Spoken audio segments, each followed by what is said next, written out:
તો રાજકોટમાં વરસાદથી કલેક્ટર કચેરીએ ઝાડ પડી ગયું છે, વૃક્ષ ધરાશાયી થઈ ગયું છે।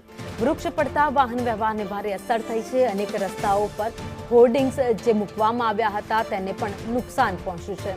તો ગત રોજ જે વરસાદ વરસ્યો તે પહેલા ભારે પવન ફૂંકાયો હતો અને ભારે પવન ફૂંકાવાને કારણે અનેક હજારો વૃક્ષો અલગ અલગ જિલ્લાઓમાં થઈને નીચે પડી ગયા છે, નુકસાન થયું છે। એટલું જ નહીં, જે મોટા હોર્ડિંગ્સ લગાવવામાં આવ્યા હતા એ ભયજનક મોટા હોર્ડિંગ્સ છે એ પણ કેટલીક જગ્યાએ રસ્તાઓ પર ધરાશાયી થઈ ગયા છે, નીચે પડી ગયા છે।